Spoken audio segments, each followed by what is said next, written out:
prime and composite numbers. Now, I'm not going to tell you anything other than the ones that I'm circling in blue are what we call prime numbers. So I want you to have a look at those, and I want you to think about what they've all got in common. So those ones there are the prime numbers. I'll give you a hint. It has something to do with this. So hopefully you know what factors are because you've watched the other YouTube clips I made on what factors are. So if I'm hearing you say, well, I can only draw one factor tree for each of those, you are correct, because prime numbers only have factors of 1 and themselves.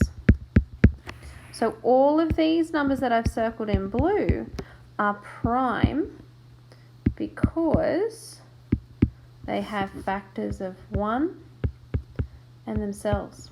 Whereas if I have a look at these other numbers over here, I know I can do 2 times 6 for that one, as well as 1 times 12. So that doesn't fit.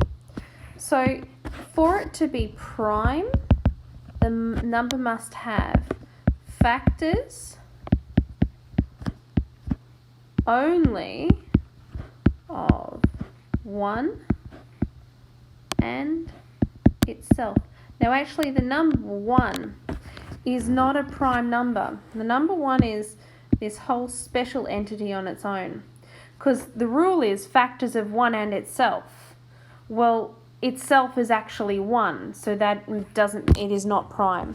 And if you want to think about composite, which is the other word up the top there, what is a composite number?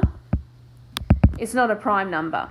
So if you know what a prime number is, you can work out what a composite number. So its factors of more than 1 and itself. I'm not going to ask you to define that in a test because it only just shows me basic recall knowledge. I need you to be able to explain to me why it is or why it isn't, and I need you to be able to use it, not recall a definition. Okay, that's it. Prime and composite numbers.